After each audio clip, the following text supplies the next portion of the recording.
Thorium and uranium are the only significant radioactive elements that still occur naturally in large quantities on Earth. Thorium is found in small amounts in most rocks and soils, and it's about 3 times more abundant than uranium. It's a radioactive metal and can be used as a source of nuclear power. Unsurprisingly, thorium is abundantly available in the rocks of the underwater bridge Ramasetu. Now the hunting begins.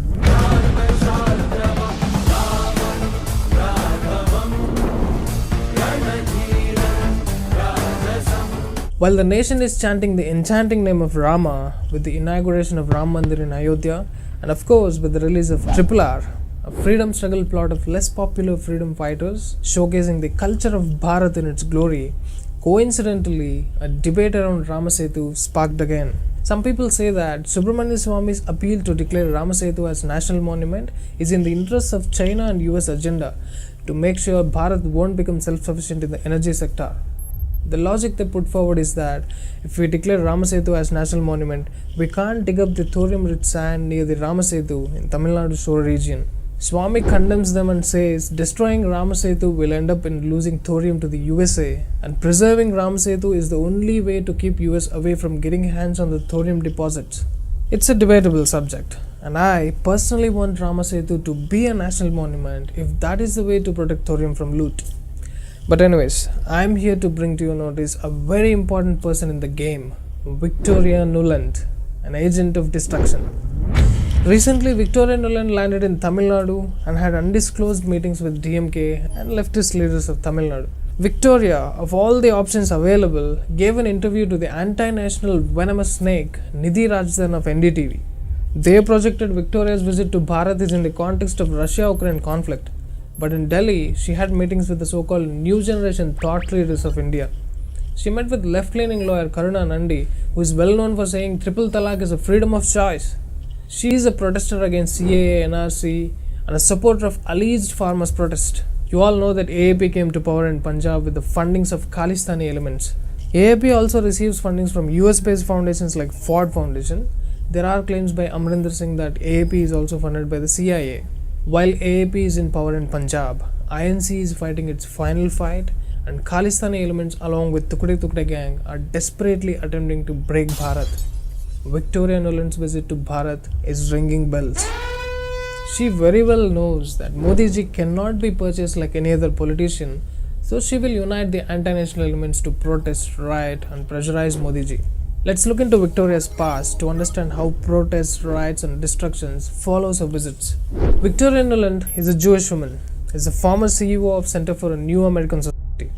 Open Society Foundation of George Soros is a regular donor to CNAS. Victoria is also a member of National Endowment for Democracy. Soros Foundation's work in partnership with NED. Victoria served as a senior counselor at the Albright Stonebridge Group. Albright Stonebridge Group jointly invests with Soros Fund Management in APR Energy LLC. To all the trollers who simply ridicule my way of connecting dots but never disprove me, these are the facts. Everything is connecting to George Soros. And Victoria Nuland is a very dangerous person. Victoria served as a non-resident fellow in the foreign policy program at the Brookings Institution. Also, Victoria's husband Robert Kagan is a foreign policy commentator at the Brookings Institution. Brookings Institution receives funds from Open Society Foundations. Now the interesting thing here is Victoria's husband established Project for the New American Century along with Bill Kristol, a Jew who played a crucial role in Clinton's presidency. They both together, through the Project for the New American Century, advocated war on Iraq and dissolved it after Saddam Hussein was killed. Victoria's husband Robert Kagan later established Foreign Policy Initiative, advocated for the Afghan war and dissolved it in 2017. Victoria served as Chief of Staff to the then Deputy Secretary of State to Strobe Talbot from 1993 to 1996. Strobe Talbot was President of the Brookings Institution from 2002 to 2017, the very same institution that George Soros funds. Also later, Soros raised a fund for Bill Clinton's wife Hillary Clinton in her 2014 election campaign. There is much more to it. Victoria served as Deputy National Security Advisor to the then Vice President Dick Cheney from 2003 to 2005 under the presidency of George Bush. Dick Cheney started the Iraq War, and Victoria Nuland played a crucial role in destroying Iraq from 2003 to 2005, while her husband advocated for the war through the propaganda media. From 2005 to 2008, in the second term of Bush, Victoria Nuland served as US ambassador to NATO and strategically gathered support of European nations for the USA's occupation of Afghanistan. Throughout her political life, Victoria Nuland worked against Russia and made strategies to provoke war between Russia and NATO countries. She is the one who tested the patience of Putin and has been the reason for the Ukraine-Russia war. It is Victoria who strategized to push Ukraine towards joining NATO. In 2014, Victoria Nuland again played a crucial role in overthrowing Ukrainian president himself, Viktor Yanukovych, through the Maidan Revolution. The revolution is financed and organized by the International Renaissance Foundation, which is funded by none other than George Soros. When George Soros tweets something, people read the surface nonsense but miss the whole depth. So please consider sharing this message to everyone you know. George Soros invested $230+ million in Ukraine since the inception of the International Renaissance Foundation. Victoria promised a $1 billion guaranteed loan to Ukraine to cut Ukraine's ties to Russia and join NATO. She forced Ukraine to make policies to buy American weapons and bought them to Kyiv. She also advocated US military should be placed along eastern borders of NATO countries, which plainly means surround Russia with American troops. The USA, through Victoria Nuland, meddled with the Ukraine elections in 2014. In 2014, Victoria's call with Jeffrey Path, the US ambassador to Ukraine, leaked on YouTube. I think Yats is the guy who's got the economic experience, the governing experience. He's the guy, what he needs is Klitsch and Tony Book on the outside. He needs to be talking to them 4 times a week. I just think Klitsch going in, he's going to be at that level working for Yatsenyuk. It's just not going to work. Arseniy Yatsenyuk became Ukraine's PM on 27 February 2014. This is clear evidence that exposes how the parasitic American global nexus employs people like Victoria Nuland to meddle with elections and internal affairs of other nations.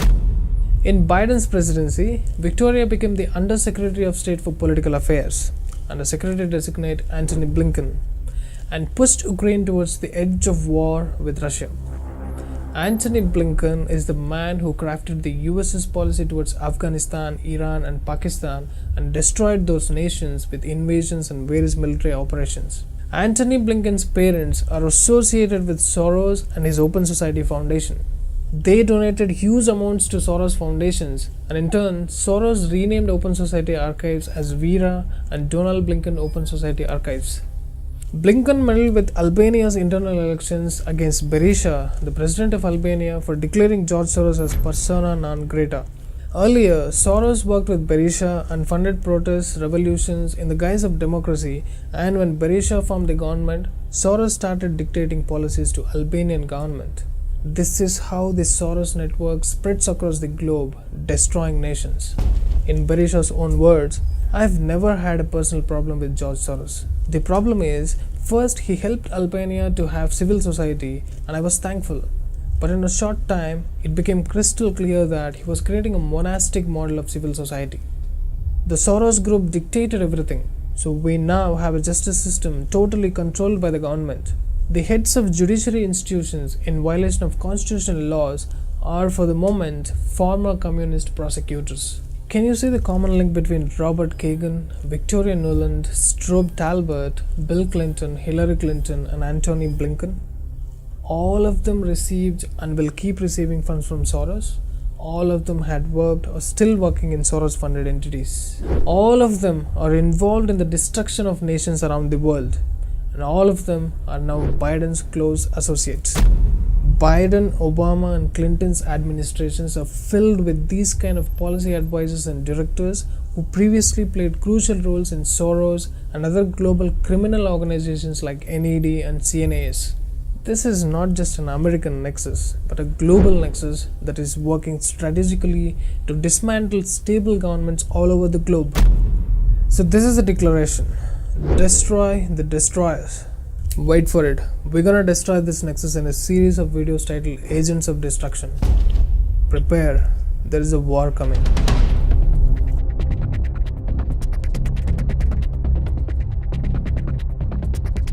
String is available in Hindi, Tamil, Telugu, and Kannada. Now you can help your parents and local friends understand the reality. Please like and share the video. Your support is the only encouragement I have to sustain this mission to awaken the innocent. Please contribute whatever you can. Namaskaram.